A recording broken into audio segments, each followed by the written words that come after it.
Assalamualaikum warahmatullahi wabarakatuh. Ya, kembali lagi sahabat-sahabat Podsan, Podcast Santri Universitas Islam Indonesia. Kali ini ada bintang tamu yang sangat menarik bagi teman-teman semua. Telah hadir di tengah-tengah kita semua, mahasiswa yang saya bingung mau mendefinisikannya apa kayak gitu ya. Santri yang berprestasi iya juga, khotib iya juga. Aduh, banyaklah beliau ini, asisten peneliti iya juga. Ya, beliau adalah Mas Faisal. Atau saya bilang sering misalnya Gus Faisal. Karena beliau ini kan sudah setingkat Gus-Gus gitu. Masya Allah. Boleh mungkin Mas Faisal perkenalan dirinya dulu. Mungkin singkatnya aja kayak. Oke.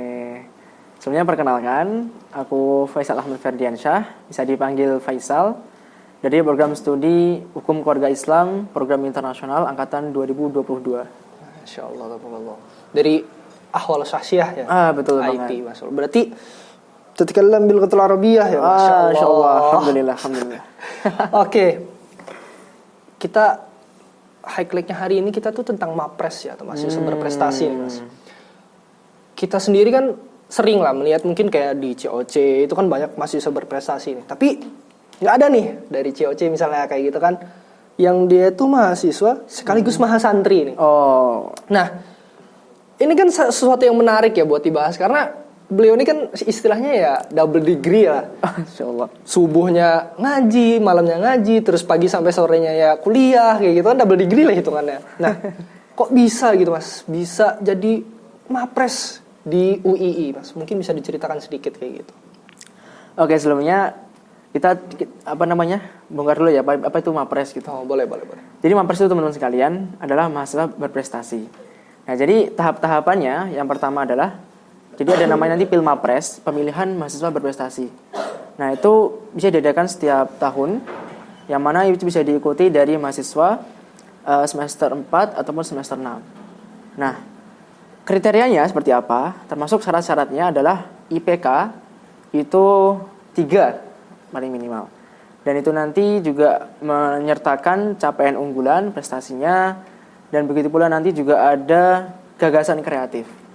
Juga ada sertifikat bahasa Inggris dan juga sertifikat prestasi kita selama kita menjadi mahasiswa, begitu Mas. Wah, berarti memang cukup panjang juga ya? Cukup panjang.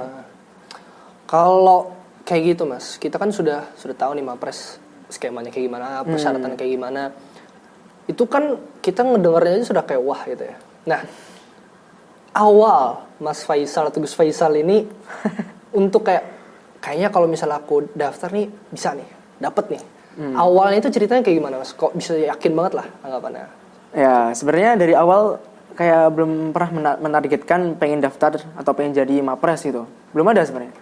Pas ketika itu saya lagi cek-cek Instagram kemahasiswaan, tiba-tiba ada muncul info nih, ada seleksi pemilihan mahasiswa berprestasi UII.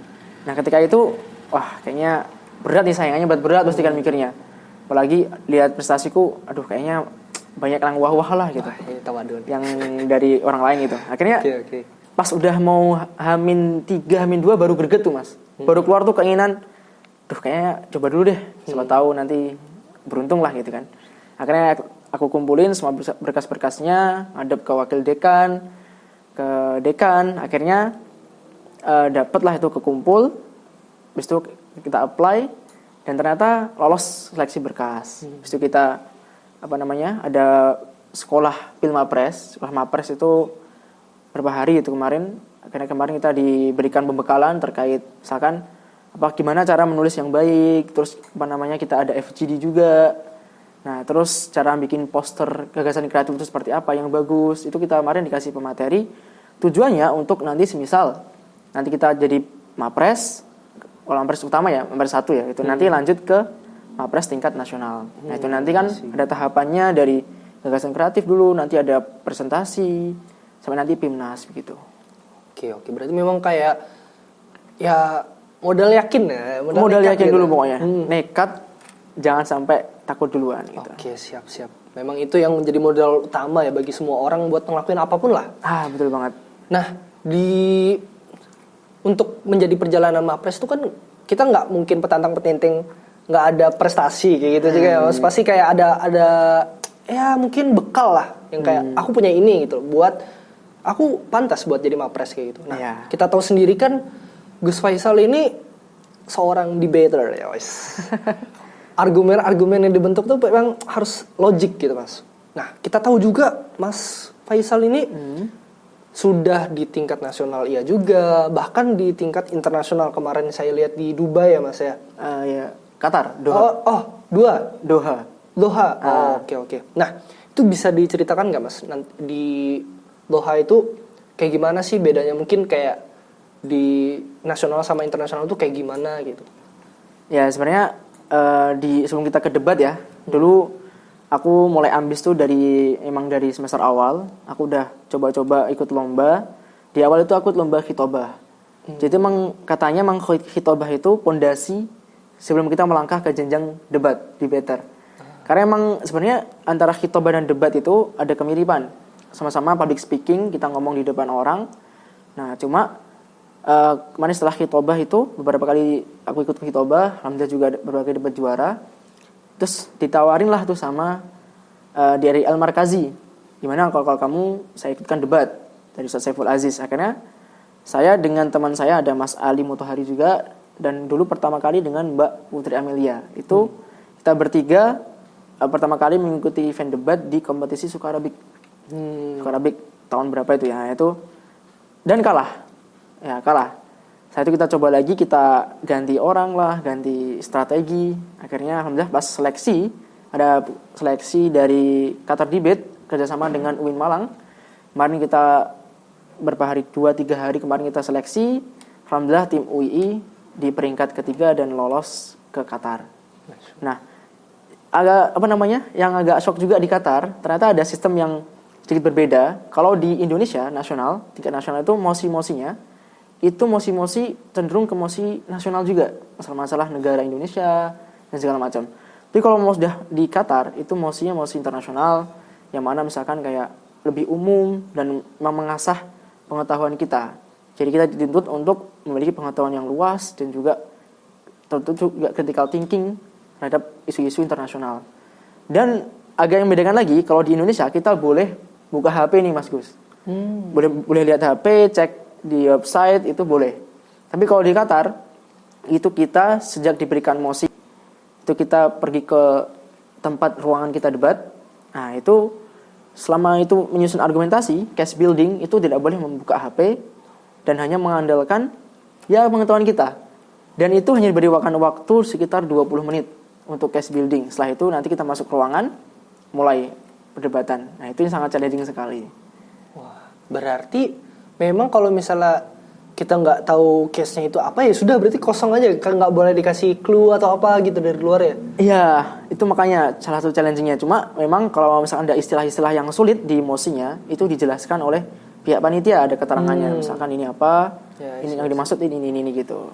Oke, berarti memang ya karena memang tingkat internasional ya, Ya, jadi kayak betul ada banget. hal-hal yang mungkin wah lebih menantang lagi nih. Sangat menantang sekali. Tapi itu Mas, itu kan sudah di debat ya, sudah bagi saya pribadi ya kalau misalnya sudah tingkat internasional saja itu sudah sangat memuaskan nggak sih? Nah, ya. selain dari debat nih Mas, kita tahu juga Mas Faisal ini kan seorang peneliti juga ya. Insya Allah jadi peneliti juga ya. Amin ya Allah. Nah, mungkin selama menjadi asisten peneliti gitu ataupun proyek-proyek lainnya, ada hal yang menarik nggak Mas waktu Mas Faisal tuh ya meneliti tentang sesuatu, kan banyak karya lah ya sudah yang dibuat sama Mas Faisal gitu. Yang paling menarik gitu waktu menjadi kayak ya salah satu bahan buat jadi mapres ini gitu. Oh ya, betul sekali. Jadi memang benar sekali, salah satu capaian unggulan yang saya sertakan di persyaratan mapres ini itu dari konferensi atau karya tulis ilmiah juga. Itu yang banyak saya cantumkan. Saya beberapa kali mengikuti kegiatan konferensi internasional. Itu kita bikin paper, kita presentasikan. Dan beberapa kali alhamdulillah juga kita dapat nominasi dari Best Presenter. Dan sempat kemarin jadi Best Paper juga terbit di jurnal Scopus. Masya Allah. Nah, jadi konferensi internasional melalui karya tulis ilmiah ini memang sangat menunjang bagi saya sebagai mapres ini. Karena juga saya baru nyadar juga ternyata dari kita belajar menulis lewat kita nulis jurnal segala macam itu juga mengasah bagaimana cara kita berpikir secara sistematis, dan itu juga berguna banget buat kita ketika lomba debat. Jadi ada kemiripan antara kita nulis dengan kita debat. Jadi cara nyusun argumen itu mirip lah. Dari latar belakang dulu, habis itu nanti isinya apa, ada conclusion gitu. Nah, terus juga yang menarik, saya menjadi asisten peneliti beberapa dosen juga. Semenjak beberapa kali diajak oleh dosen itu untuk wawancara studi lapangan, kemarin ke Jakarta, ke Bekasi, itu kita hadir ketemu dengan narasumber, kiai-kiai, Gus begitu, untuk menggali proyek kita ini terkait mau bikin buku gitu. Nah, itu juga sangat-sangat membuka relasi juga bagi aku pribadi. Aku juga lebih dekat dengan dosen. Nah, karena itu juga banyak benefit-benefit yang aku dapatkan. Misalnya kayak kemarin dari Pilmapres juga itu, aku dapat murid untuk belajar bahasa Arab itu dari Kanada. Nah, jadi dari Kanada pas itu kemarin ternyata, bule ternyata saya ini. Ternyata kemarin juga masih lanjut sampai sekarang pembelajarannya, dan alhamdulillah dari kita nulis, kita berkompetisi itu kita mendapatkan relasi begitu.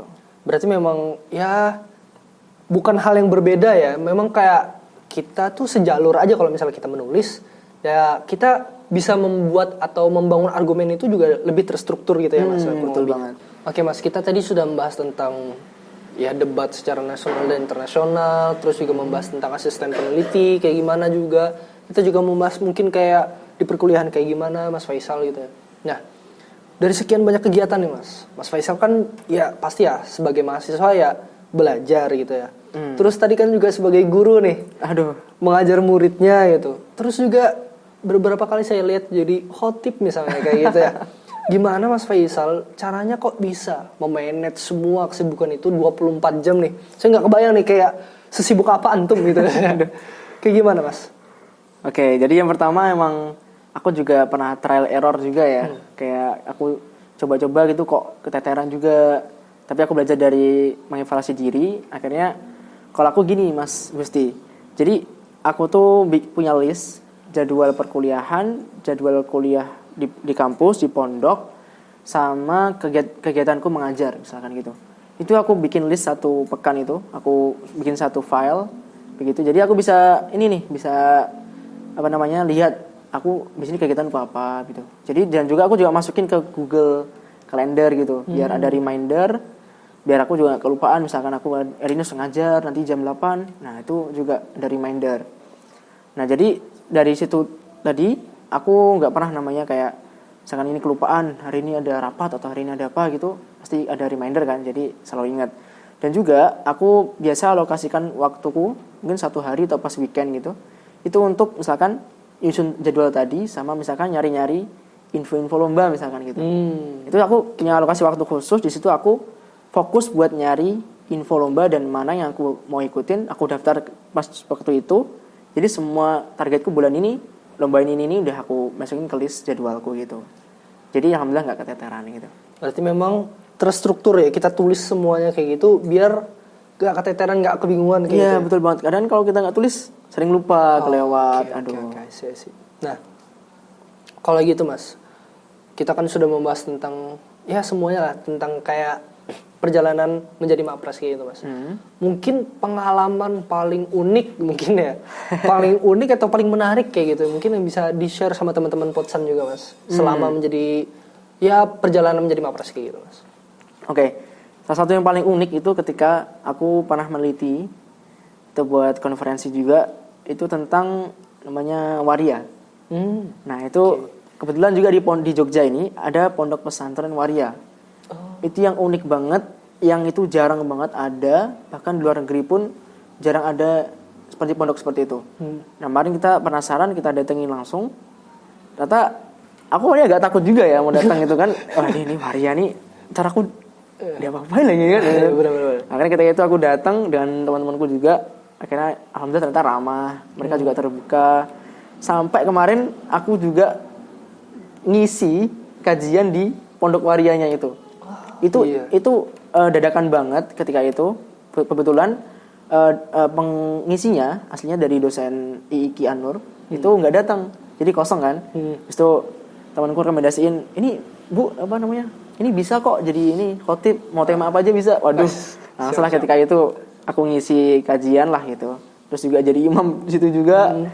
Nah itu pengalaman yang luar biasa banget yang aku masih terus teringat, dan bahkan ibunya pun pimpinan pesantrennya bilang, Mas kalau kosong-kosong nggak apa namanya kesini nanti bisa sharing dengan teman-teman di sini gitu. Wah itu ya. Berarti itu pondok pesantren kayak gitu bentukannya Mas? Iya pondok pesantren. Tapi memang khusus buat orang-orang waria? Iya emang waria. Oh, oke. Wah ini nggak cuma menarik nih, ini sangat unik ya. Unik sekali emang. Oke. Nah itu kan semua hal tadi kan memang nggak mudah ya Mas. Mungkin hal-hal yang ya kalau misalnya kita cerita di sini ya gitu kan pasti kita hahaha saja gitu ya Mas. Nah mungkin dari Mas Faisal sendiri tips gitu Mas, atau mungkin punya strategi sendiri gitu Mas untuk jadi mapres dari semua hal yang mungkin gak Mas Faisal ceritakan, kan pasti ada hal-hal yang kayak ini sulit banget dijalani gitu. Mungkin ada strategi sendiri atau tips sendiri gitu Mas buat teman-teman. Semoga nanti bisa juga mengikuti jejak antum gitu Mas nanti Mas. Ya, jadi yang pertama sebelum kita melangkah jauh menggapai mimpi kita, terlebih dahulu kita tetap luruskan niat kita, tetapkan tujuan kita di awal. Jadi tujuan kita mau ngapain, kita kuliah mau ngapain, ikut lomba mau ngapain, itu kita tentukan di awal Mas. Setelah tujuan kita jelas, baru tuh kita melangkahnya akan lebih enak. Kita harus ngapain untuk mencapai tujuan kita lebih enak. Maka dari itu, ketika tujuan kita udah kita tentukan, nah kemarin tujuanku mau jadi mapres semester ini misalkan gitu. Jadi aku harus ikut berbanyak prestasi nih di semester ini, biar nanti ketika seleksi buat pertimbangan juga mendukung gitu. Akhirnya kita jalani terus. Ya kita enjoy aja setiap proses kita. Kegagalan itu juga suatu hal yang sangat wajar. Gak ada bahkan pemenang tanpa dia pernah gagal, kayak serasa gak ada kayak gitu kan. Betul. Dan mumpung kita juga masih di taraf mahasiswa, taman mahasiswa itu, kita habiskan jatah kegagalan kita di situ. Karena ketika nanti kita sudah jadi orang misalkan nih, jadi tokoh masyarakat, di mana di situ kita sangat meminimalisir namanya kegagalan. Karena misalnya kita ngomong ceplos-ceplos tanpa dasar ilmu, jadi viral nanti kan. Nah, tapi kalau kita sekarang ini, kita masih mahasiswa, nanti kalau kita salah ada yang membenarkan, gagal masih bisa mencoba lagi, maka habiskan jatah kegagalan kita atau kesalahan kita di mahasiswa ini. Jadi pol-polan tuh nggak usah mikir nanti menang kalah. Yang penting aku do the best. Nah, aku give the best, do the best. Masalah hasil nanti kita tawakal pada Allah.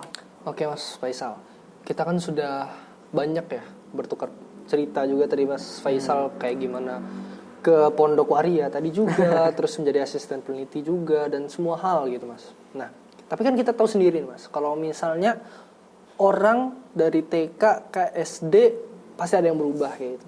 Secara sikapnya atau secara emosionalnya. Begitupun juga kalau misalnya SD ke SMP ke SMA dan seterusnya gitu Mas. Semua orang semakin tinggi levelnya ya semakin ada hal yang baru gitu dari dirinya ataupun pemikirannya. Nah, Mas Faisal sendiri nih setelah mencapai ya mapres lah hitungannya, sudah menjadi bukan nominasi lagi ya, sudah jadi mapres kayak gitu Mas. Apa yang mungkin ada hal yang menarik atau hal yang merubah dari Mas Faisal sendiri dari segi pemikiran ataupun hal lainnya kayak gitu Mas? Oke. Jadi pertama setelah aku bisa jadi mapres ini, alhamdulillah ini kalau aku nganggapnya ini merupakan suatu amanah baru gitu.